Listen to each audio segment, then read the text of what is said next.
السلام علیکم ناظرین، میں محمد اسلم حسین سیاست کی عالمی خبروں میں آپ سب کا استقبال کرتا ہوں۔ پیش ہے آج کے اہم خبر۔ غازہ سٹی میں الشفا اسپتال کے ڈائریکٹر محمد ابو سلمیہ نے الجزیرہ سے انکلیو میں غذائی قلت کے بحران کے بارے میں بات کی ہے۔ یہاں ان کے تبصروں کا خلاصہ پیش کیا گیا۔ 3,20,000 بچے شدید غذائی قلت کا شکار ہو چکے ہیں۔ اسپتالوں میں تمام زخمی غذائی قلت سے دوچار ہیں۔ غذائی قلت ایک بڑا مسئلہ ہے اور اس کے اثرات کو حل کرنے میں کافی وقت لگے گا۔ دوسری طرف فلسطینی وزارت صحت کی رپورٹ کے مطابق گزشتہ 24 گھنٹوں کے دوران غذائی قلت سے 8 افراد جن میں 2 بچے بھی شامل تھے ہلاک ہو چکے ہیں۔ مجموعی طور پر انکلیو میں اسرائیل کی وجہ سے پیدا ہوئے بھوک کے بحران سے 281 افراد جن میں سے 114 بچے شامل ہیں اب تک شہید ہو چکے ہیں۔ امریکہ کے ساتھ بڑھتے ہوئے تجارتی تناؤ کے درمیان ہندوستان نے امریکی صدر ڈونلڈ ٹرمپ کی انتظامیہ کے ساتھ بہتر رابطے قائم کرنے کے لیے واشنگٹن ڈی سی میں ایک نئی لابنگ فرم مرکزی پبلک افیئرز کی خدمات حاصل کی ہے۔ یہ فرم سابق امریکی سینئر ڈیوڈ ویٹر کی قیادت میں کام کرتی ہے۔ امریکی محکمہ انصاف کے فارن ایجنٹس رجسٹریشن ایکٹ کے تحت حالیہ فائلنگ کے مطابق ہندوستان اور امریکہ کے درمیان معاہدہ اگست 2025 کے وسعت سے نومبر 2025 تک نافذ العمل رہے گا۔ اس مدت کے دوران ہندوستان ہر ماہ $75,000 ادا کرے گا جو کہ کل $2,25,000 رہے گا۔ اس فرم کو وفاقی حکومت کے تعلقات اور اسٹریٹجک خدمات فراہم کرنے کی ذمہ داری سونپی گئی۔ اس بھرتی کی اہمیت اس لیے بڑھ جاتی ہے کہ صدر امریکہ ڈونلڈ ٹرمپ کے قریبی ساتھی اور chief of staff سوزی whiles mercury کے واشنگٹن اور فلوریڈا کے دفاتر کی سربراہ رہ چکی ہے۔ وائلز نے یہ عہدہ ٹرمپ کے 2024 کے انتخابی مہم پر جانے سے پہلے چھوڑ دیا تھا۔ ڈونلڈ ٹرمپ کے وائٹ ہاؤس واپس آنے کے بعد مرکری ڈنمارک، ایکواڈور، آرمینیا اور جنوبی کوریا جیسے ممالک نے بھی رکھا ہوا ہے۔ غازہ شہر اور اس کے آس پاس کے علاقے باضابطہ طور پر قحط کا شکار ہیں اور یہ غالباً پورے علاقے میں پھیل گیا ہے۔ آج integrated food security phase classification نظام نے کہا ہے کہ 5,14,000 افراد جو غازہ میں تقریباً 1/4 فلسطینی ہیں قحط اور بھوک کا سامنا کر رہے ہیں۔ یہ پہلا موقع ہے جب IPC نے افریقہ سے باہر قحط کی ریکارڈ کیا ہے اور عالمی گروپ نے پیش گوئی کی ہے کہ اگلے مہینے کے آخر تک قحط کی صورتحال دیر البلح اور خان یونس کے وسطی اور جنوبی علاقوں میں پھیل جائے گی۔ تقریباً 2 مہینوں سے غازہ شہر میں لوگ بھوک سے مر رہے ہیں۔ بچے بھوک اور پیاس سے اپنی جانیں گنوا رہے ہیں۔ اسرائیل آسمانوں سے میزائل گرا کر کسی کی جان لے رہا ہے تو بھوک کو ہتھیار بنا کر کئی افراد کو اپنی مجرمانہ سرگرمیوں کے ذریعے قتل کر رہا ہے۔ اسرائیلی فوج نے مقبوضہ مغربی کنارے کے رام اللہ کے شمال مشرق میں واقع المغیر گاؤں پر مسلسل تیسرے دن بھی اپنے حملے جاری رکھا ہوا ہے۔ المغیر گاؤں کی کونسل کے ڈپٹی ہیڈ مرزوق ابو نعیم نے وفا نیوز ایجنسی کو بتایا کہ اسرائیلی فوج نے آج صبح سے اب تک 30 سے زائد گھروں پر چھاپے مار کارروائی کی اور ساتھ ہی دھمکیاں اور اشتعال انگیزیاں بھی کی ہے۔ فوجیوں نے رہائشیوں کی گاڑیاں بھی تباہ کر دی۔ ابو نعیم نے بتایا کہ اسرائیلی بلڈوزر الراقد علاقے سے خلصون علاقے تک سڑک بنانے کا کام جاری رکھے ہوئے ہیں جس سے زیتون کے درختوں سے بھری زمین مکمل طور پر تباہ ہو گئی۔ انہوں نے مزید کہا کہ اسرائیلی فوج نے جمعرات کو المغیر کے مشرقی میدان کے وہ بلڈوزر کرنا شروع کیا تھا جو کالونی الون اسٹریٹ سے متصل ہے اور جس کا زیادہ تر حصہ زیتون کے درختوں سے بھرا ہوا تھا۔ امریکی صدر ڈونلڈ ٹرمپ نے کہا ہے کہ وہ یوکرین میں امن کی کوششوں کے حوالے سے 2 ہفتوں میں ایک اہم فیصلہ کریں گے جس میں یہ طے ہوگا کہ ماسکو پر سخت پابندیاں لگائی جائے یا کچھ بھی نہ کیا جائے۔ آج اوول آفس میں صحافیوں سے بات کرتے ہوئے امریکی صدر ڈونلڈ ٹرمپ نے کہا ہے کہ وہ روسی حملے سے خوش نہیں ہے جس نے یوکرین میں ایک امریکی ملکیتی فیکٹری کو نشانہ بنایا۔ انہوں نے مزید کہا کہ میں اس جنگ سے متعلق کسی بھی چیز سے خوش نہیں ہوں۔ تاہم انہوں نے کہا کہ وہ پہلے یہ دیکھنا چاہتے ہیں کہ روسی اور یوکرینی صدر ملاقات کرتے ہیں یا نہیں۔ جب ان سے پوچھا گیا کہ وہ 2 ہفتوں کے اختتام پر کیا کریں گے تو ڈونلڈ ٹرمپ نے کہا مجھے لگتا ہے کہ مجھے واضح طور پر حقائق سے آگہی ہو جائے گی، یعنی روس اور یوکرین کی اصل سوچ کو جان لوں گا، اس میں دونوں کا کردار ہے۔ انہوں نے مزید کہا کہ پھر میں فیصلہ کروں گا کہ ہمیں کیا کرنا ہے اور یہ ایک بہت اہم فیصلہ ہوگا۔ انہوں نے وضاحت کی کہ یہ فیصلہ ہوگا کہ آیا یہ سخت پابندیاں ہوگی یا سخت محصولات یا دونوں، یا ہم کچھ نہ کریں اور کہیں کہ یہ آپ کی جنگ ہے۔ ٹرمپ جنہوں نے حالیہ آلاسکا سربراہ اجلاس میں پوٹن کے ساتھ اپنی تصویر دکھائی جو ان کے مطابق کرملن رہنما نے بھیجی تھی، انہوں نے بارہا یوکرین اور دیگر مسائل پر فیصلوں کے لیے تقریباً 2 ہفتوں کی مدت کا اعلان کیا ہے۔ ان میں سے کئی ڈیڈ لائنز پوری نہیں ہو سکی۔ امریکی محکمہ دفاع پینٹاگون کی ڈیفنس انٹیلیجنس ایجنسی کے سربراہ اور دیگر اعلیٰ عہدیداروں کو عہدے سے ہٹا دیا گیا ہے۔ خبر رساں NCAFE کی رپورٹ کے مطابق یہ برطرفیاں رواں سال امریکی فوج کے متعدد اعلیٰ عہدیداروں کو ان کے عہدوں سے ہٹانے کے سلسلے کی کڑی ہے۔ سن 2024 کے اوائل سے ڈیفنس انٹیلیجنس ایجنسی کی قیادت کرنے والے لیفٹیننٹ جنرل جیفری کروز کی برطرفی کو صدر امریکہ ڈونلڈ ٹرمپ کے غصے کا نتیجہ قرار دیا جا رہا ہے۔ ایران پر امریکی حملوں کے بعد ایجنسی کی جانب سے ایک ابتدائی تخمینے میں کہا گیا تھا کہ اس نے تہران کے جوہری پروگرام کو صرف چند مہینوں تک روک دیا ہے۔ اس تخمینے کو امریکی میڈیا میں بڑے پیمانے پر شائع کیے جانے اور بحث نے صدر امریکہ ڈونلڈ ٹرمپ کے ان دعووں کی تردید کر دی تھی کہ حملے نے ایرانی جوہری مقامات کو مکمل طور پر تباہ کیا۔ ڈیفنس انٹیلیجنس ایجنسی کے تخمینے کی رپورٹ شائع ہونے سے صدر امریکہ ڈونلڈ ٹرمپ اور ان کی حکومت کے دیگر عہدیدار لیفٹیننٹ جنرل جیفری کروز سے ناراض ہو گئے تھے۔ ایک سینئر دفاعی اہلکار نے نام ظاہر نہ کرنے کی شرط پر AFP کو بتایا کہ جنرل کروز اب ڈیفنس انٹیلیجنس ایجنسی کے ڈائریکٹر کے طور پر کام نہیں کریں گے۔ جنرل کروز کو اس عہدے سے برطرفی کی امریکی انتظامیہ کی جانب سے کوئی وضاحت فراہم نہیں کی گئی۔ دی کلاسیفائیڈ UK.org ویب سائٹ پر شائع ایک خبر کے مطابق جب اسرائیل نے اس ماہ کے آغاز میں فلسطینی صحافی انیس شریف کو قتل کیا تو خبر رساں ادارے ریوٹرز نے ایک خبر شائع کی جس کا عنوان تھا اسرائیل نے الجزیرہ کا صحافی قرار دیے گئے حماس کے رہنما کو مار ڈالا۔ رپورٹ میں یہ بھی بتایا گیا ہے کہ یہ سرخی اس حقیقت کے باوجود چنی گئی کہ انس شریف ماضی میں ریوٹرز کے لیے کام کر چکے تھے اور وہ 2024 کے ایٹائزر انعام جیتنے والے ریوٹرز کی ٹیم کے رکن بھی تھے۔ ایسے واقعات نے انٹرنیٹ پر تو رد عمل پیدا کیا ہی، لیکن 1851 میں لندن میں قائم ہوئے اور آج 1 ارب سے زائد روزانہ کے فالوورز کی حامل بااثر عالمی خبر رساں ANC کے کچھ ملازمین کے درمیان تشویش بھی پیدا کی ہے۔ متعدد ریوٹرز کے ملازمین نے ڈی کلاسیفائیڈ سے بات کرتے ہوئے ادارے کے ایڈورٹائزرز اور انتظامیہ کے درمیان نظر آنے والے اسرائیل نواز تعصب پر اپنی تشویش کا اظہار کیا۔ ان سب نے انتقامی کارروائی کے خوف سے اپنا نام ظاہر نہ کرنے کی درخواست کی ہے۔ ریوٹرز کے ایک دوسرے ایڈیٹر جو ڈیسک ایڈیٹر کے طور پر کام کر رہے تھے، انہوں نے اگست 2024 کے آس پاس استعفیٰ دے دیا تھا۔ اپنے ساتھیوں کو بھیجی گئی ایک ای میل میں انہوں نے لکھا، جب میں ان خبروں کو فالو کر رہا تھا جنہیں ہم اسرائیل حماس جنگ کہتے ہیں تو مجھے احساس ہوا کہ میری اقدار اس ادارے کی اقدار سے ہم آہنگ نہیں ہے۔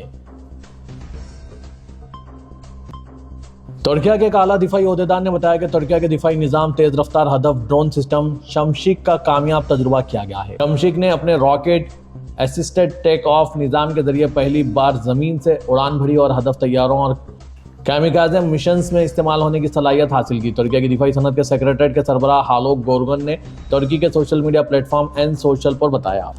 ترک ڈیفنس انڈسٹریز کے صدر خالد گورگن نے ترکیہ کے social media platform N social پر اعلان کیا ہے کہ تیز رفتار شمشک ڈرون نے اپنے راکٹ اسٹڈڈ ٹیک آف سسٹم کے ساتھ پہلی بار زمین سے اڑان بھری اور اس نے تربیتی ٹارگٹ ہوائی جہاز اور کامیکازے فرائز کے طور پر استعمال کیے جانے کی صلاحیت حاصل کی۔ انہوں نے لکھا ہے کہ ہماری دفاعی صنعت نے اپنے ہتھیاروں کے انوینٹری میں ایک اور اہم صلاحیت شامل کی ہے۔ برطانوی وزیر خارجہ نے غزہ میں انتہائی خوفناک اور مکمل طور پر قابل رکاوٹ قحط کی مذمت کی اور کہا ہے کہ اسرائیل کی جانب سے مناسب امداد کی اجازت نہ دینا اس انسانی ساختہ تباہی کا سبب بنا ہے۔ آج ایک بیان میں ڈیوڈ لیمی نے غزہ میں انسانی صورتحال پر اپنی تنقید کو دہرایا جب اقوام متحدہ کی حمایت یافتہ integrated food security phase classification IPC report نے غزہ میں قحط کا اعلان کیا۔ انہوں نے کہا کہ اسرائیلی حکومت کی جانب سے غزہ میں مناسب امداد کی اجازت نہ دینا اس انسانی ساختہ تباہی کا سبب ہے، یہ ایک اخلاقی المیہ ہے۔ لیمی نے مزید کہا اسرائیلی حکومت کو فوری طور پر اور مستقل بنیادوں پر ایسی کارروائی کرنی چاہیے جو صورتحال کو مزید خراب ہونے سے روکیں۔ انہوں نے اسرائیل پر زور دیا کہ وہ فوری اور پائیدار طریقے سے خوراک، طبی سامان، ایندھن اور تمام اقسام کی امداد ان لوگوں تک پہنچنے دے جو اس کے شدید ضرورت مند ہے۔ وزیر خارجہ نے اپنے فوری جنگ بندی کے مطالبے کو یاد دلاتے ہوئے کہا ہے کہ غزہ شہر میں اسرائیل کی فوجی کارروائی قحط کا مرکز بنی ہوئی ہے۔ لیمی نے کہا برطانیہ اس فوجی کارروائی کی مذمت کرتا ہے جو پہلے سے ہی تباہ کن انسانی صورتحال کو مزید خراب کرے گی اور حماس کے زیر حراست یرغمالیوں کی زندگیوں کو خطرے میں ڈالے گی۔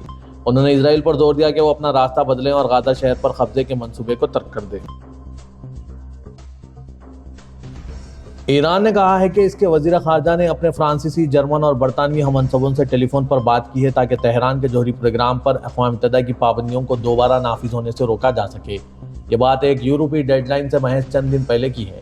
وزیر خارجہ عباس عراقچی کی جانب سے یہ کال اس وقت کی گئی جب تینوں ممالک نے مہینے کے اختتام تک 2015 کے ایران جوہری معاہدے کی اسنیپ بیک شق کو نافذ کرنے کی دھمکی دی تھی جس سے کسی بھی فریق کو پابندیاں دوبارہ عائد کرنے کی اجازت مل جاتی ہے اگر وہ پائیں کہ ایران اپنی شرائط جیسے کہ اس کے جوہری پروگرام کی بین الاقوامی نگرانی کی تعمیل نہیں کر رہا۔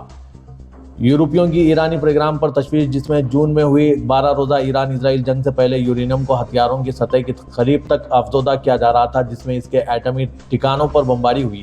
تنازع کے بعد تہران کی جانب سے بین الاقوامی ایٹمی توانائی ایجنسی کے ساتھ تمام تعاون ختم کرنے کے بعد سے مزید بڑھ گئی ہے۔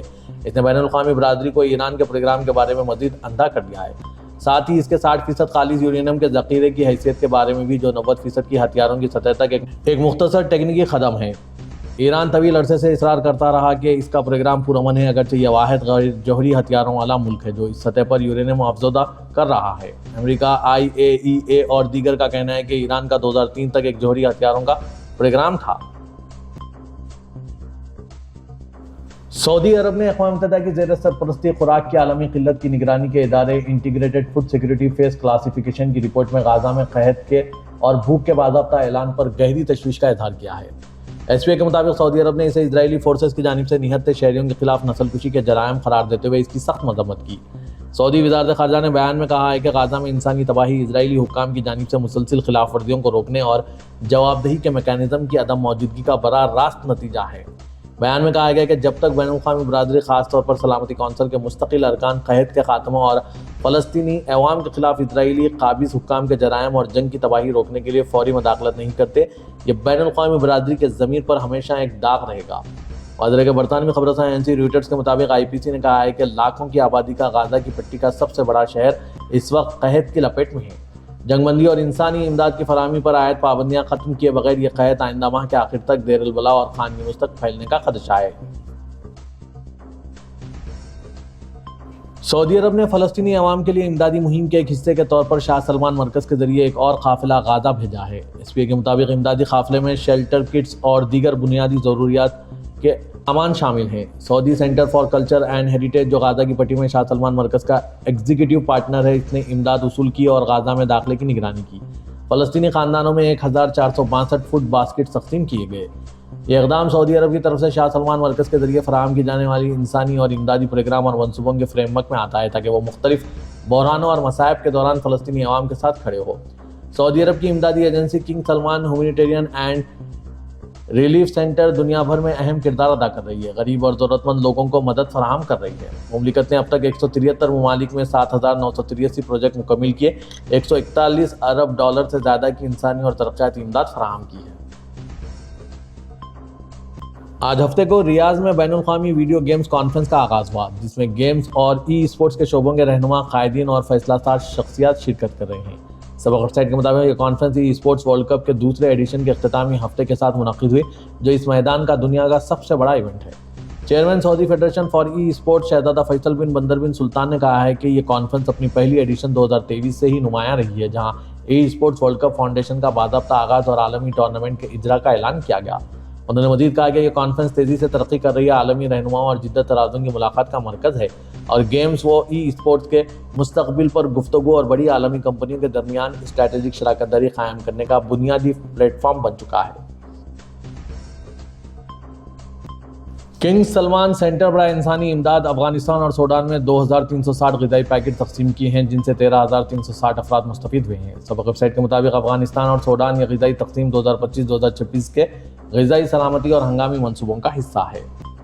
افغانستان کے صوبے ننگرہار کے شہر جلال آباد میں مرکز نے 360 غذائی پیکٹ تقسیم کیے ہیں، جن سے 2160 ایسے افغان شہریوں نے فائدہ اٹھایا جو پاکستان سے واپس آئے ہیں۔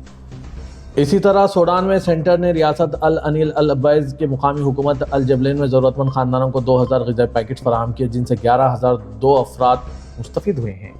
یہ تقسیم غذائی سلامتی کے منصوبے کے تیسرے مرحلے کا حصہ ہے، جو ملک میں جاری انسانی بحران کے پیش نظر عمل میں لایا گیا۔ یہ اقدامات سعودی عرب کے نمایاں انسانی کردار کے تسلسل کی عکاسی کرتا ہے، جو کنگ سلمان سینٹر برائے انسانی امداد کے ذریعے دنیا بھر کے ضرورت مندوں کی تکالیف کم کرنے اور بحرانوں اور تنازعات کے دوران متاثرہ طبقات کے لیے غذائی سلامتی کو مضبوط بنانے میں کوشاں ہیں۔